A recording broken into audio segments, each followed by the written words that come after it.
નમસ્કાર, ન્યૂઝ 18 ગુજરાતીમાં આપનું સ્વાગત છે અને આપની સાથે હું છું મિત્તલ ખાણિયા। મહત્વના સમાચારો પર નજર કરીએ તો લોકસભા ચૂંટણી પહેલા પાટણ ભાજપમાં આંતરિક જૂથવાદ સામે આવ્યું છે। હારીજમાં જિલ્લા ભાજપ પ્રમુખ સામે વિરોધના સૂર ઉઠ્યા છે। જિલ્લા ભાજપ પ્રમુખ દશરથજી ઠાકોર અને કાર્યકર્તાઓ વચ્ચે વિવાદ થયો। દશરથજી ઠાકોર સગાવાદ તથા વિરોધી કામ કરતા લોકોને છાવરતા હોવાનો ભાજપ કાર્યકર્તાઓએ આક્ષેપ કર્યો છે। પ્રમુખ પાયાના કાર્યકરોની અવગણના કરી પક્ષ વિરોધી કામ કરતા કાર્યકરોની અવગણના કરતા હોવાના આક્ષેપ લાગ્યો છે। કાર્યકર્તા તથા જિલ્લા ભાજપ પ્રમુખનો વિડીયો પણ વાયરલ સામે આવ્યો છે। વિડીયો વાયરલ થયો છે। હારીજમાં જિલ્લા ભાજપ પ્રમુખ સામે વિરોધના સૂર ઉઠ્યા છે। હારીજમાં ઓનલાઈન પર સંવાદદાતા અશરફ જોડાઈ ચૂક્યા છે। અશરફ, એક વિડીયો સામે આવ્યો છે જેમાં શું કહી રહ્યા છે? બિલકુલ મિલતર, જોવા જઈએ તો ભાજપમાં ભરતી મેળો ચાલુ છે, એટલે કે કોંગ્રેસી કાર્યકરો ક્યાંક કેસરીઓ ધારણ કરી રહ્યા છે, પરંતુ આ દરમિયાન પાટણ લોકસભા વિસ્તારમાંથી ક્યાંક અંદર ભાજપમાં જૂથવાદ એટલે કે આંતરિક વિવાદ સામે આવ્યો છે। એ પણ વિવાદ છે ભાજપ જિલ્લા પ્રમુખ દશરથજી સામેનો। મહત્વનું છે કે ગત રોજ હારીજ ખાતે ભરતસિંહ ડાભીએ લોકસભા ચૂંટણી બાબતે કાર્યકર્તાઓ સાથે બેઠક યોજી હતી। આ બેઠક દરમિયાન ભાજપના જ કાર્યકર રાજુભાઈ ઠાકોર છે, જેઓ પૂર્વ હારીજ યુવા મોરચાના પ્રમુખ રહી ચૂક્યા છે, જેઓ દશરથજી સામે ક્યાંક નારાજગી વ્યક્ત કરી રહ્યા છે અને ક્યાંક આક્રોશ પાવી રહ્યા છે। તેઓ કહી રહ્યા છે કે જિલ્લા પ્રમુખ દશરથજી ઠાકોર છે તે ક્યાંક સગાવાદ કરી રહ્યા છે, એટલે કે પાયાના કાર્યકરોની અવગણના કરીને પોતાના નજીકના જે લોકો હોય છે તેને ક્યાંક કોઈ જગ્યાએ નોકરીમાં લગાડવો, કોઈ જગ્યાએ ભલામણ કરવાનું કામ કરી રહ્યા છે। એટલે કે ક્યાંક દશરથજી ઠાકોર જે છે તે પક્ષ વિરોધી જે કામ કરનારા લોકો છે તેને ક્યાંક છાવડી રહ્યા હોય તેવો રાજુજી ઠાકોર આક્ષેપ કરી રહ્યા છે દશરથજી સામે। ચોક્કસ કહીએ કે જે રીતે જે આ આંતરિક વિવાદનો જે વિડીયો સામે આવ્યો છે તેને લઈને ક્યાંક ને ક્યાંક જે શિસ્તબદ્ધ પાર્ટી છે ભાજપ, તેને ક્યાંક આંતરિક વિવાદ સ્થાનિક લેવલે ક્યાંક ભાજપમાં જૂથવાદ ક્યાંક સામે હોય તેવું લાગી રહ્યું છે। ચોક્કસ કહીએ કે જે હોમગાર્ડની નિમણૂક કરી છે, સમગ્ર મામલો અહીંયાથી કરવામાં આવ્યો છે। જે સંજય ઠાકોરની ક્યાંક હમણાં જ હોમગાર્ડ કમાન્ડની નિમણૂક કરાઈ છે, આ નિમણૂક ક્યાંક જિલ્લા પ્રમુખ દશરથજી ઠાકોરની ભલામણથી કરાઈ હોય તેવું રાજુજી ઠાકોર આરોપ લગાવી રહ્યા છે। ચોક્કસ કહી કે હાલ તો આજે વિડીયો સામે આવે છે ત્યારે અંદર ક્યાંક ભાજપનો જૂથવાદ પણ સામે આવી રહ્યો છે। મિત્તલ, બિલકુલ અશરફ, આભાર માહિતી બદલ। વારંવાર પોતાના માનીતા ચહીતા અને કોંગ્રેસમાંથી આયાત કરી એવા લોકોને મહત્વનું સ્થાન આપે છે, આ અયોગ્ય છે। એટલા માટે અમે આજે જે પાયાના કાર્યકરો છે, જનસંઘ વખતથી જે કામે લાગેલા છે એવા લોકો સાથે મળી અને દશરથજીને આ રજૂઆત કરવા માટે અહીંયા ભેગા થયા હતા અને એટલા માટે આજે અમારે આ બેઠકમાં જ એમની રજૂઆત કરવી પડી જેથી અન્ય લોકો પણ સાંભળે।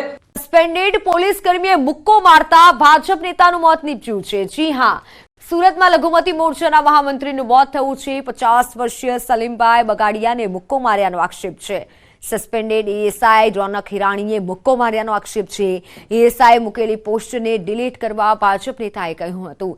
સસ્પેન્ડેડ પોલીસ કર્મચારીએ સોશિયલ મીડિયા પર વિવાદિત પોસ્ટ મૂકી હતી। આ પોસ્ટ દૂર કરવાનું કહેવા માટે ભાજપના નેતા અને સ્ક્રેપના વેપારી ગયા હતા। આ મામલે સસ્પેન્ડેડ પોલીસ કર્મચારીએ ભાજપ નેતાને મુક્કો મારતા તેનું મોત નીપજ્યું હોવાનો આક્ષેપ છે।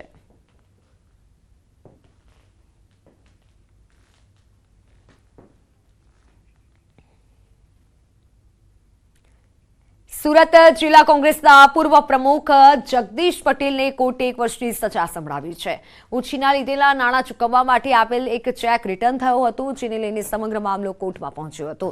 સુરત કોર્ટે ચેકની રકમ વળતર સાથે ચૂકવવાનો આદેશ કર્યો છે અને બીજી તરફ કોંગ્રેસ નેતા જગદીશ પટેલે નાણાંની સગવડ થતાં જ નાણાં ચૂકવી દેશે તેવી બાહેધરી આપી ઉપલી કોર્ટમાં જવાની તૈયારી બતાવી છે।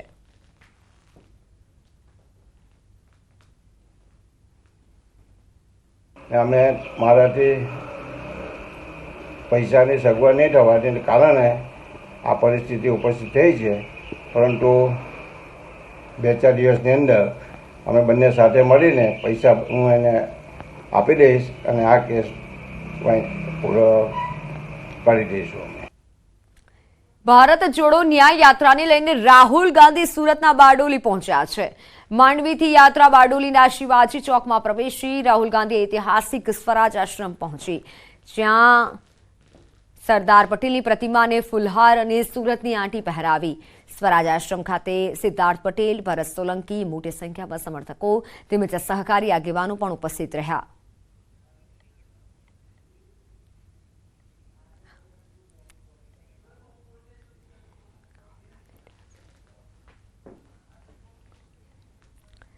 ભાવનગરના કુંભારવાડામાં દૂષિત પાણીની સમસ્યાથી સ્થાનિકો ત્રાહિમામ પોકારી ઉઠ્યા છે.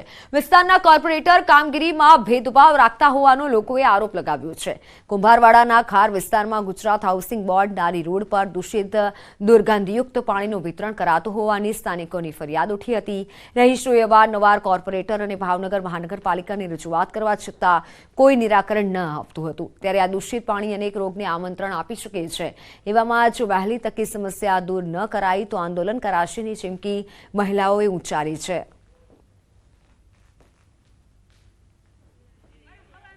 પાણી ગટર વાળું હાવ એટલે હાવ જો ફીણ વળી જાય એટલું ગટર વાળું પાણી આવે છે. બધાને ફરિયાદ કરી રોજે રોજ અમે ફરિયાદ કરવા જાવી છીએ. એ લોકો કે અમે ગટરું સાફ કરાવશું, ગટર સાફ કરીને વયા જાય, પછી કોઈ જોવા આવતા જ નથી. કે ગટર ને એ બધું સારું કરી જાય, 2-3 દી પાણી સારું આવે, પાછું ગટર નું આવવા માંડે તો એને એટલું તો એને વિચારવું જોવે ને કે ભાઈ 2 દી પાણી સારું આવે છે પછી કેમ પાછું આવવા માંડે છે એમ પાણી. તો એને કાંક નળની લાઈન નવી નાખાવી દેવી જોવે, ક્યાં ફોલ્ટ છે એ એને જોવો જોવે એમ વાત. સુરેન્દ્રનગર તથા વઢવાણમાં આવેલી સરકારી ઇમારતો જર્જરિત હાલતમાં જોવા મળી રહી છે. શહેરમાં આવેલી સરકારી નર્મદા ક્વાર્ટર, 60 ક્વાર્ટર, જિલ્લા કલેક્ટર કચેરી સહિત સરકારી ઇમારતો હાલ અત્યંત જર્જરિત છે અને જેથી તંત્ર દ્વારા ભયજનક હોવાના લખાણ સાથે માત્ર નોટિસ પાઠવી સંતોષ માની રહ્યા છે. આવી ભયજનક ઇમારત પાસેથી પસાર થતા વાહન ચાલકો અને રાહદારીઓ પણ ડર અનુભવી રહ્યા છે.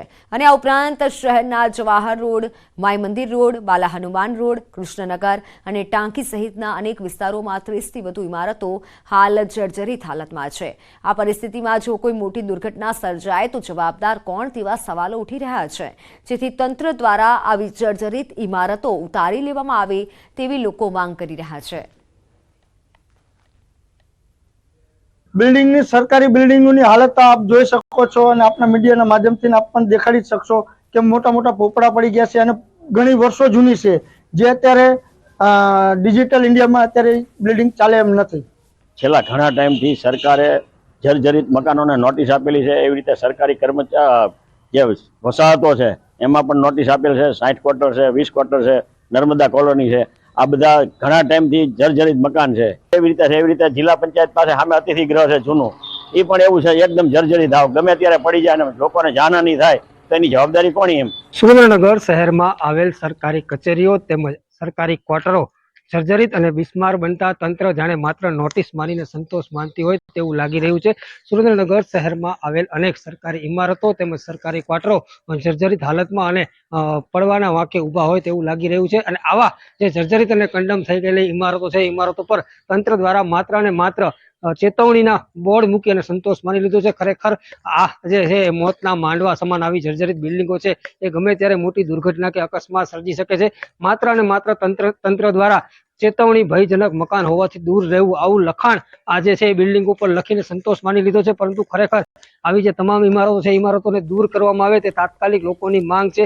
કારણ કે જો આ મકાનો અને ક્વાર્ટરો છે એ ક્યારેક ને ક્યારેક અચાનક દુર્ઘટના કે અકસ્માતને કારણે લઈ અને જો જમીન દોસ્ત થશે તો ક્યાંક ને ક્યાંક મોટી દુર્ઘટના કે અકસ્માતનો ભય છે. અને આવી કોઈ દુર્ઘટના બને તે પહેલા તંત્ર પોતાની આળસ ખંખેરે અને આવી ઇમારતોને જમીનદોસ્ત કરે તેવી શહેરીજનોમાં માંગ છે. Akshay Joshi, news 18 Gujarati, Surendranagar. Welcome back. ઇઝરાયલના તેલ અવિવ શહેરમાં 134 બંધકોને છોડાવવા માટે રેલી કાઢવામાં આવી છે. હમાસ દ્વારા અંદાજે 150 દિવસથી વધુ સમય પહેલા 134 લોકોને બંધક બનાવવામાં આવ્યા હતા, જેમાં 19 જેટલી મહિલાઓનો પણ સમાવેશ થાય છે. તમામ બંધકોને મુક્ત કરવાની માંગ સાથે રેલી કાઢવામાં આવી છે.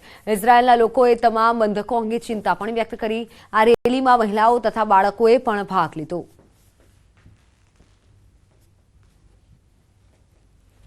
We want to see each and every one of our hostages come home safe and sound.